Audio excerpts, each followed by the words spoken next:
अनेक ठिकाणी मान्सूनपूर्व पावसामुळे नुकसान झाल्याचं पाहायला मिळतंय.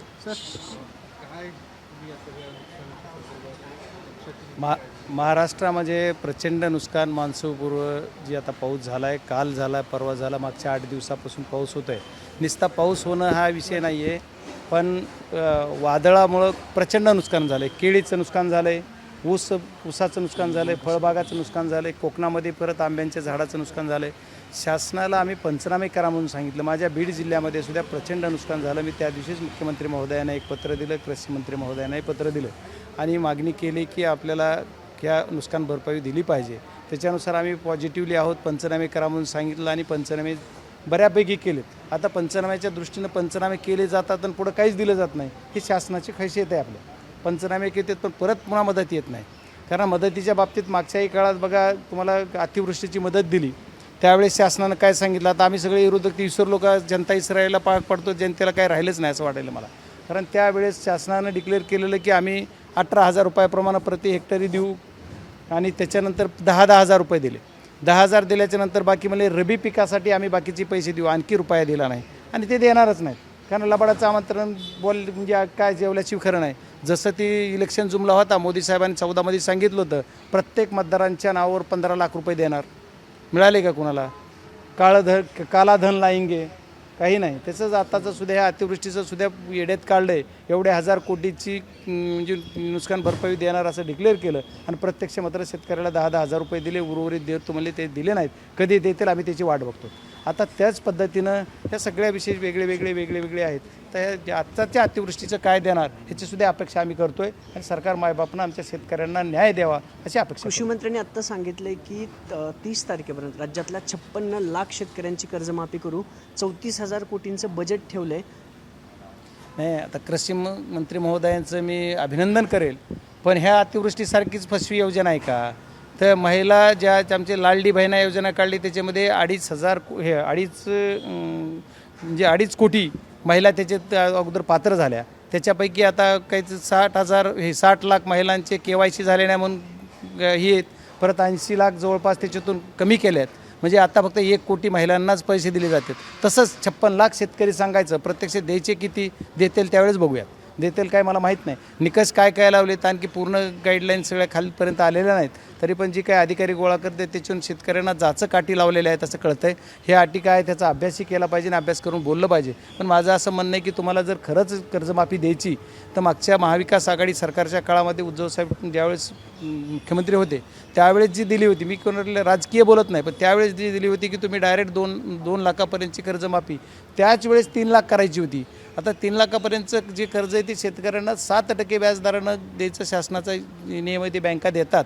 तर त्या पद्धतीनं 3 लाखापर्यंत सरसकट कर्जमाफी झाली पाहिजे होती. म्हणजे शेतकऱ्यांना कुठं दिलासा मिळाला. 2 लाखापर्यंत तर ऑलरेडीच झालेली आहे. मग त्याच्यामुळे आता किती लोकांना लाभ मिळणार आहे? कारण ही जी झाली होती ती उद्धवसाहेब ज्यावेळेस मुख्यमंत्री झाले त्यावेळेसच ही 2 लाखापर्यंतची झालेली. त्याच्यामुळे आता पात्र लोक किती असणार ह्याचं सुद्धा संशोधन. फक्त मोठ्या घोषणा करायच्या, मोठे आकडे सांगायचे आणि करायचं प्रत्यक्षात काहीच नाही अशी पद्धत आहे. कारण ही फडणवीस साहेबाला चांगलं जमतं आहे की आणि आमच्या देशातल्या नेत्यांना सुद्धा की मोठे आकडे सांगतात, प्रत्यक्षात काही होत नाही. त्याला प्रश्न आहे की मंत्रिमंडळाच्या कॅबिनेटमध्ये एक नोट झालेली आहे आणि त्यात स्पष्ट लिहिले आहे की जी कर्जमाफीचे जे निकष आहेत ते कडक लावण्यात आलेले. त्यामुळं जो खर्च आहे तो साहजिक कमी होणार. नाही, मग मी तेच बोलतो ना की मी घोषणा केली जाते 56 लाख शेतकऱ्यांना एवढे 1000 कोटी आता आकडा सांगते, पण प्रत्यक्षात देताना तो आकडा पर अर्ध्याच्या खालीच असतो. त्याचं कारण असं आहे की हिची जी ते 2 लाखापर्यंतची कर्जमाफी ऑलरेडी झालेली मागच्या 4-5 वर्षापूर्वी 4 वर्षापूर्वीपासून. मग ते आता ती पात्र शेतकरी त्याच्यात येणारच नाही ना. ज्यांची कर्जमाफी झाली ते आता काही परत हे होत नाही, त्याच्यामुळे ते त्याच्यात बसणारच नाहीत. पण आता हे फक्त असं सांगायचं, आकडे काहीतरी जुळवाजुळव करायचे आणि आकडे जुळवाजुळव करून काहीतरी सांगायचं. त्यांचा तरी मिळ आहे का? नाही, ज्याला खरी गरज त्यालाच मिळणार. जो कर्ज नाही 100% फसवी आहे. आणि दुसरा विषय असा आहे की ज्या शेतकऱ्यांना रेग्युलर भरतात, ठीक आहे, कर्ज ज्यांचं थकीत आहे त्यांना तर तुम्ही न्याय द्या, काय अडचण नाही, दिलंच पाहिजे. पण जे रेग्युलर भरतात त्यांचं काय? त्यांना आम्ही 50,000 देणार म्हणले, कधी देणार? ह्याच्यात घेतलं इन्क्लूड केलं आहे का? तर खऱ्या अर्थानं जे रेग्युलर पैसे भरतात, वर्षाची वर्षाला रिन्युअल करतात, वर्षाची वर्षाला पैसे भरतात, त्यांनासुद्धा पैसे दिले पाहिजेत. आणि मला वाटतं ह्याच्यात जर त्यांनी इन्क्लूड केलं असेल तर अभिनंदन आहे, पण ते द्यावेत. बच्चू कडूंनी मुख्यमंत्र्यांना मागणी केली आहे, महात्मा फुले कर्जमाफी जशी होती तशी कर्जमाफी करावी. आता सध्या सगळ्यांना हमीभाव पण मिळत नाही, तर प्रोत्साहन निधी आहे तो तरी द्यावा म्हणून. बच्चूभाऊ शेतकऱ्यांसाठी झटणारा नेता आहे. आज ते सरकारमध्ये गेलेत, सुदैवानं दुर्दैवानं मी कसं म्हणणार, ते गेले सरकारमध्ये. ठीक आहे, सरकारमध्ये गेले तर आता ते सरकारच्या भूमिकेत कितीपत त्यांनी एक राहायचं, हा सरकारच्या भूमिकेवर कितीपत प्रश्नचिन्ह उभा करायचा हा तो त्यांचा अधिकार आहे. पण त्यांच्या मागणीला सरकारनं सकारात्मक बघावं एवढं मी बोल. राष्ट्रवादीमध्ये अलबेल नाही आहे अजित पवारांच्या. दोनदा विधान परिषदेवरून वाद झाला, काल राज्यसभेवरून पुन्हा वाद झाला आहे. राजेंद्र जैन यांना उमेदवारी जाहीर केली, भुजबळांचं नाव होतं. आता भुजबळांनी नाराजी व्यक्त केली आहे की मी ज्येष्ठ नेता आहे, मला डावललं जाते, माझ्यावर अन्याय होते, मला न्याय मिळावा. राष्ट्रवादीमध्ये सगळं काही अलबेल नाही आहे. भुजबळांची जी नाराजी आहे त्याकडे कसं बघतो? मी आता त्या पक्षात नाही आहे, त्याच्यामुळं मला त्याच्यावर आता काही बोलता येणार नाही. मी माझ्या पक्षाचं बोलू शकतो. साहेब, लेखनूर पोलीस स्टेशनच्या पोलीस हवालदारावरती लाच घेताना अँटी करप्शनने पकडलेलं आहे. पण बीड जिल्ह्यामध्ये कुठंतरी पोलीस दल जे आहे ते अशा लाचखोरीमध्ये गुंतलं आहे का किंवा अडकलं का? नाही, बीड जिल्ह्यातले जे पोलीस अधीक्षक आहेत ते काम चांगलं करायचा प्रयत्न करतायत आणि काम करतही आहेत. पण काय होतं आहे की प्रत्येक गोष्टीमध्ये बीड जिल्ह्यामध्ये हे जे कर्मचारी आहेत यांच्यावर यांचा उचक थोडा कमी पडतो आहे असं मला म्हणायचं आहे. कारण पोलीस अधीक्षकांनी जर यांच्यावर थोडं कंट्रोल ठेवलं तर यांच्यावर, आणि कायदा पण असा आहे की यांना जर एकदा अडकले ह्याच्यातनं, कारण संरक्षण करणारेच जर आपले भक्षक व्हायला लागले तर काय करणार? तर यांच्यावर कडक कारवाई झाली पाहिजे. नुसतं निलंबन नाही, यांचा टर्मिनेट केलं पाहिजे, यांना बडतर्फ केलं पाहिजे असं म्हणणार मी. काय वैद्यनाथ संदर्भातला जो घडलेला प्रकार आहे त्याच्याबद्दल सुद्धा तुम्ही तुमचं मत व्यक्त केलं होतं. हे बघा माझ्या जिल्ह्यामध्ये अशा घटना वारंवार घडतात. परळी त्याचं केंद्र, मागच्या काळात बी बऱ्याच गोष्टी घडलेल्या परळीतला, पण आता जो ही प्रकार घडला हा अतिशय निंदनीय आहे. बीड जिल्ह्याचा प्रतिनिधी म्हणून मी डायरेक्टली ह्याचा निषेध व्यक्त केलेला आहे. आणि मी सांगतो की जे कोणी आरोपी आहेत यांना डायरेक्ट फाशी पण झाली पाहिजे आणि यांच्यावर कठोर कारवाई झाली पाहिजे. मी मुख्यमंत्र्यांना पत्रही लिहिलेलं, पालकमंत्री आमच्या आहेत आदरणीय सुनेत्रा वहिनी, यांना पण पत्र लिहिलेलं आणि सांगितलेलं यांना फास्ट ट्रॅकवर घेण्यासाठी कारवाई करा. कारण ही फास्ट ट्रॅकवर गुन्हा झाला पाहिजे. त्याच्यात 2 आरोपीला अटक झाली, ते व्हिडिओ करून सर्वांना बोलतात आम्ही मारले म्हणतात आणि अटक होत नाही. ती अटक 2 वाजता रात्री होईपर्यंत मी जागा होतो आणि पोलिसला सारखं कंटिन्यू बोलून त्यांना अटक झाली कळल्याच्या नंतरच रात्री 2 वाजता मी त्याच्यात जेवढं पाहिजे तेवढं, मला कसं जास्त मीडियाला किंवा जसं पुढं करायचा नेता नाही आहे. मी ग्राउंडवर काम करतो, पोलीस यंत्रणेला माहिती आहे, रेकॉर्डली आहे, माझ्या मोबाईलवर आहे की सगळ्यांना मी ते 2 ज्यावेळेस अटक होते आरोपी त्याच वेळेस मी पूर्ण किंवा ठीक आहे काहीतरी समाधान व्यक्त केलं. पण याच्यावर समाधान नाही आहे नुसते आरोपी अटक करून. किंवा त्या कुटुंब, त्या ज्या वेदनेतून जात आहे त्या कुटुंबाला पण मी जाऊन भेटणार आहे. मी जी घटना घडली त्या दिवशी संध्याकाळीच मला दिल्लीला मिटिंग असल्यामुळे मी दिल्लीला गेलो. आज इथं आलेलो आहे आणि उद्या मला माझ्या पक्षाची बैठक मुंबईत आहे. त्याच्यानंतर परवा मी गेल्यानंतर कुटुंबाला भेटणारही आहे. पण भेटणार नाही निसतं तर त्याला न्याय देण्यासाठी पोलीस अधीक्षक असतील, ही असतील, पोलीस यंत्रणा सर्वांनाही बोलणार आहे आणि चौकशी करून त्याला न्याय मिळाला पाहिजे ही मी मागणी करतो. जे जलसंपदा राष्ट्रवादीच्या नगरसेवकाची ऑडिओ क्लिप व्हायरल होते. सॉरी, बारामतीतला अजित पवारांच्या राष्ट्रवादीचा नगरसेवक आहे, त्यांची एक ऑडिओ क्लिप व्हायरल होते.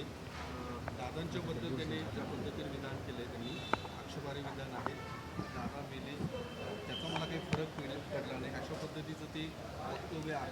नाही, असं मी काही ते ऐकलं नाही. खरं तर मी पूर्ण ऐकून ते बोलायला पाहिजे. पण जर असं वक्तव्य कुणी केलं असेल तर त्याची मी निंदा करतो. दादा होते तोपर्यंत बोलणं काय बोलायचे, आता दादाच्या मागं बोलून काय, दादा हे दादाच होते, आता तसा नेता होणे नाही. त्याच्यामुळे त्याच्यावर बोलण्याचा आज कुणाला अधिकार नाही. जोपर्यंत हयात होते, हयात असणाऱ्यावर तुम्ही 100% बोला.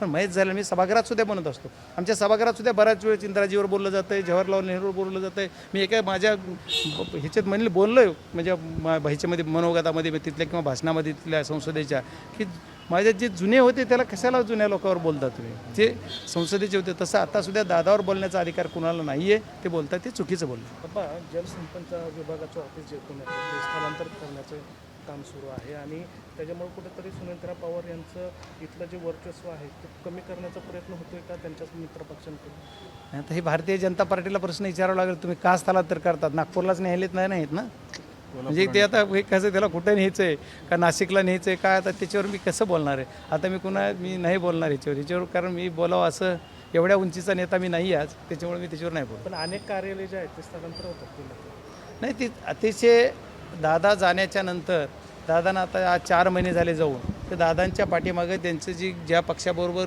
खांद्यावर त्यांच्या मान टाकून पक्ष त्यांच्याबरोबर आलेला आहे, त्या पक्षाच्या कार्यकर्ता असेल की नेते असतील, त्यांना सांभाळण्याची जबाबदारी भारतीय जनता पार्टीची आहे असं मला वाटतं. ते मला अधिकार नाही बोलायचा. त्यांनी कसं सांभाळायचं त्यांना हा त्यांचा अधिकार आहे. ते कसं सांभाळतात हे तुम्ही सर्व बघतात. त्याच्यामुळे मी काही बोलणार नाही. पण भारतीय जनता पार्टीनं काय काय केलं, कुठं काय काय करते त्याच्यावर काय बोलायचं. तर मी बोलून काय, मीडिया बोलून बी फायदा नाही, लोकांनी ऐकूनही फायदा नाही. आचरणात काय होतं आहे त्याच्यावर मी कशावर कधी VM कधी बोललो नाही. पण ह्या राजकारणाची पद्धत खूप वेगळी आहे. माझ्या जन्मापासून मी राजकारण बघताना मला आज 55 वर्ष वय होते, पण कधीही असं बघितलं नव्हतं असं मागच्या 5 वर्षात चालू. खूप खूप धन्यवाद.